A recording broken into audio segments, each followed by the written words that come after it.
সকলোলৈ মোৰ শ্ৰদ্ধাসহ নমস্কাৰ জনাইছোঁ।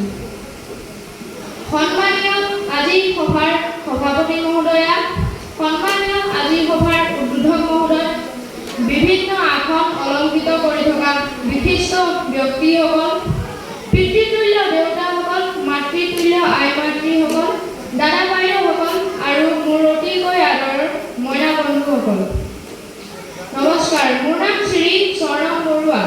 মই কল্যাণী ইংলিছ স্কুলৰ ৬ষ্ঠ শ্ৰেণীৰ ছাত্ৰ, লগতে মধ্য ছয়মাৰ আঞ্চলিক মইনা পাৰিজাতৰ অন্তৰ্গত দুপাগৰ মুকুন্দ কাকতি মইনা পাৰিজাতৰ এজন মইনা। মই আহিছোঁ সেইখন গাঁৱৰ পৰা, যিখন গাঁৱৰ পৰা শ্বহীদ বীৰ মুকুন্দ কাকতি দেৱে খোজকাঢ়ি গহপুৰ থানালৈ আহি ব্ৰিটিছৰ গুলী খাই শ্বহীদ হৈছিল। মই আহিছোঁ সেইখন ঠাইৰ পৰা, যিখন ঠাইত কনকলতা বৰুৱাৰ দৰে বীৰাংগনাই জন্মগ্ৰহণ কৰিছিল।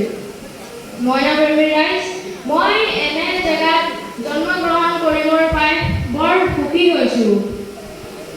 মইনাপ্ৰেমী ৰাইজ, মই এনেকৈ আপোনালোকৰ আগত দুআষাৰ ক'বলৈ লৈ মোৰ পেটতেই হাত ভৰি লুকাইছে, কাৰণ মোলৈ ভাষণ দিয়াৰ সমান টান আৰু ভয় লগা কাম একোৱেই নাই। তথাপি মইনা পাৰিজাতৰ এক সদস্য হোৱাৰে পৰা এই ভয়টো জয় কৰিবলৈ প্ৰচেষ্টা কৰি আছোঁ। ইংৰাজীত এষাৰ কথা আছে যে ফিয়াৰ is the thief of joy. জীৱনত আনন্দ বা জয় লাভ কৰিবলৈ হ'লে ফিয়াৰ বা ভয় বোলা বস্তুটো জয় কৰিবই লাগিব। মইনাপ্ৰেমী ৰাইজ, মইনা পাৰিজাত হ'ল এনে এক অনুষ্ঠান য'ত উঠি অহা শিশুক ভৱিষ্যতৰ কাৰণে সম্পদ হিচাপে তুলি অনা হয়। আমি সঘনাই শুনি থকা আজিৰ শিশু কাইলৈ দেশৰ নাগৰিক, এই কথাষাৰ প্ৰমাণিত কৰিবৰ বাবে এই মইনা পাৰিজাতে প্ৰচেষ্টা কৰি আহিছে। মইনাপ্ৰেমী ৰাইজ, মই মইনা পাৰিজাতৰ ইতিহাস ক'বলৈ নাযাওঁ, কাৰণ মইনা পাৰিজাতৰ ইতিহাস প্ৰতি মইনা প্ৰেমীয়ে জানে। মই আজি ইয়াত থিয় হ'বলৈ পাই বহুতেই সুখী হৈছোঁ। মই এটা কবিতা আবৃত্তি কৰিবলৈ লৈছোঁ।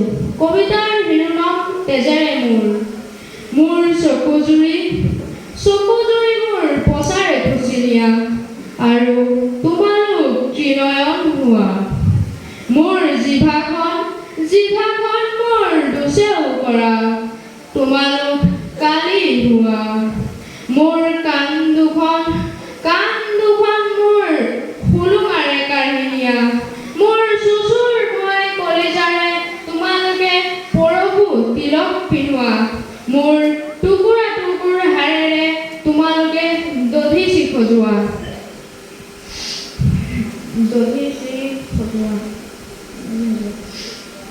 মইনাপ্ৰেমী ৰাইজ, মই য'ত থিয় হৈ আছোঁ সেইখন কলাবাৰী, কলাৰ যি বাৰী সেয়াই কলাৰ বাৰী, আৰু মই ইয়াত থিয় হ'বলৈ পাই বহুত সুখী হৈছোঁ।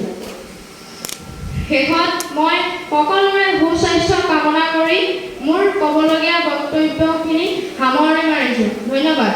জয়তু সদৌ অসম মইনা পাৰিজাত, জয়তু মধ্য ছয়মাৰ মইনা পাৰিজাত।